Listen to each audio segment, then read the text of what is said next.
Welcome, lovelies.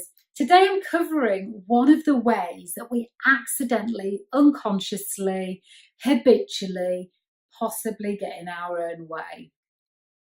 And this particular behaviour, action, whatever we want to call it, is a very popular one. And in fact, it's one that I think we're probably brought up with. So here it is. I'll get to the point. Here it is. Do you visualize the worst case scenario? So you think to yourself, right, okay, if I visualize the worst case scenario and that doesn't happen, at least I won't be disappointed. Is that true for you? Or did you used to do it? Are you trying to stop doing it? So the truth is, your mind thinks that you want everything that you imagine, that you say in your head. So it is very busy trying to obey all your direction.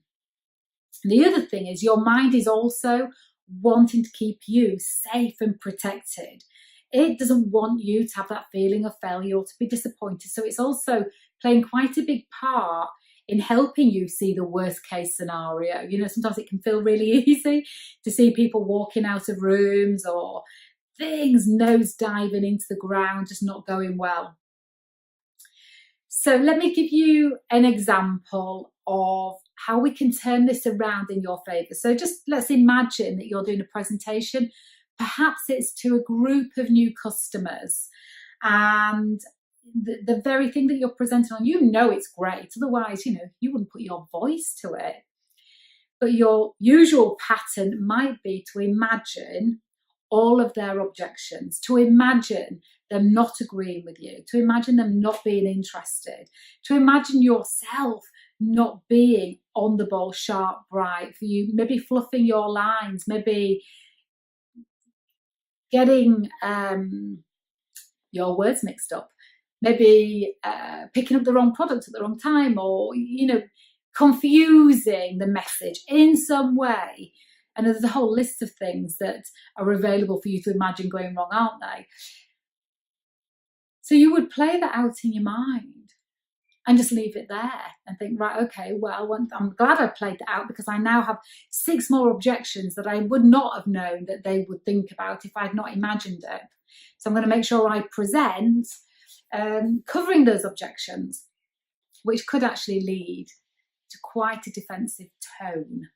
So this is where I think we need to just flip it around a little bit. And it's in the still visualizing, because that's an excellent tool. It's what athletes do. It's what, you know, high performers do, is they visualize. But it's what they visualize that really adds value to the way that we behave, our performance. So I want you to visualize yourself at the top of your game, hydrated, sharp, alert, well rested, completely clear on your material, your content, but also completely clear on your customers' responses, knowing what you want those to be, how they're interacting with you, how they're nodding, how they're agreeing, how they're, you know, on your side. You visualizing that. You also visualize the ultimate outcome that you're doing it for, whether it's a revenue target or some feedback about the product that then enhances the ability to promote it better or to adapt the product better. That you just imagine, whatever the purpose of your presentation is, you imagine you getting the most ideal outcome. And letting go of, what if I don't get it, I'll be disappointed. I do have another film, and I'll link it to this film, that is about disappointment and what it is and what it isn't. So let's let go of the fear of disappointment and just see yourself in your brilliance.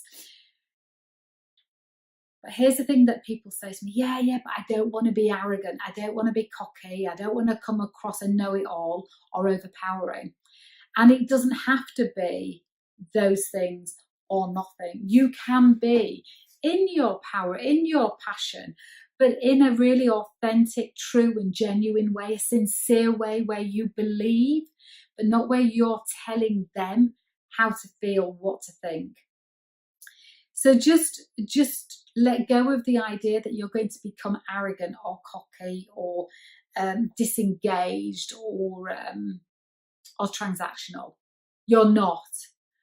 We want you to be connected to your self-belief, your confidence, your self-worth, your value, that you can trust yourself. So when you're seeing yourself in your brilliance, it helps align your belief, your confidence, your self-trust and your value with it. So it's a much more positive and actually productive and resourceful visualization to do than just visualizing the worst case scenario. If you still want to stay attached to the worst case scenario, how about you do it 5%, 95% on the outcome that you really want to achieve. And this is one of the most common ways that people get in their own way, which is by not visualizing the most powerful outcome that they could imagine for themselves. So I hope that's helpful, and I'd love to know how it works for you. All right, lovelies, have a great day.